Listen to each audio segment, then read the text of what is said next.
Sir ఏంటి BRS పరిస్థితి? 6 ఎమ్మెల్సీలు కాంగ్రెస్లోకి, ఇంకా క్యూ కడుతున్నారా? బీఆర్ఎస్ పూర్తిగా క్లోజ్ అయిపోతుంది, ఇంకేం ఉండదు అని చెప్పి మాట్లాడే పరిస్థితి. ఇప్పుడు కాంగ్రెస్ ఎమ్మెల్యేలు అంటే బీఆర్ఎస్లో అయితే కాంగ్రెస్ క్లోజ్ అయిందా? అధికారంలోకి వచ్చింది కదా. 23 మంది వైసీపీ ఎమ్మెల్యేలు టీడీపీలో చేరితే వైసీపీ క్లోజ్ అయిందా? అధికారంలోకి వచ్చింది కదా. దేశమంతటా కాంగ్రెస్ పార్టీకి చెందిన వాళ్ళంతా బీజేపీలో చేరారు కదా ఈ 10 ఏళ్లలో. కాంగ్రెస్ ముక్త భారత్ అయిందా?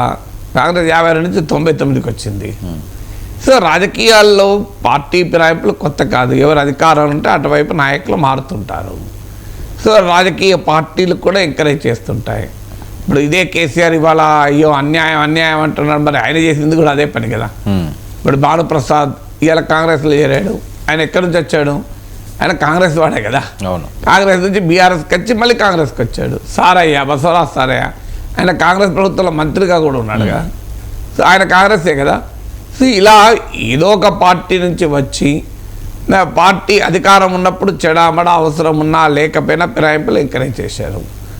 ఇప్పుడు ఎంకరేజ్ చేయడానికి ఇప్పుడు కాంగ్రెస్ పార్టీ చేస్తుంటే మాట్లాడుతూ ఉపయోగం. ఇవాళ మళ్ళీ కాంగ్రెస్ రేపు మళ్ళీ వీళ్ళే అనుభవిస్తారు. సో ఇది ఒక సైక్లిక్ ప్రాసెస్. సో ఇప్పుడు పెద్ద ఎత్తున బీజేపీ ఈసారి ఫిరాయింపుదారులకు దేశమంతా టికెట్ ఇచ్చింది. 25% క్యాండిడేట్ ఫిరాయింపుదారులే. ఏం జరిగింది? 63 సీట్లు తగ్గినాయి.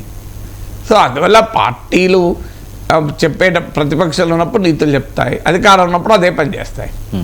సార్ మన పాలన లేక దేశమే నష్టపోయిందని కేసీఆర్ గారు అనడంలో ఆంతర్యం ఏంటి? దేశంలో లేరు కదా పాలన, వాళ్ళ రాష్ట్రంలోనే ఉన్నారు. అదే మన పాలన లేకపోవడం వల్ల దేశమే నష్టపోతున్నది అంటున్నారు ఆయన. ఇప్పుడు ఎవరైనా వాళ్ళ పార్టీ వాళ్ళు ఉత్సాహపరచడానికి చెప్తుంటారు కదా.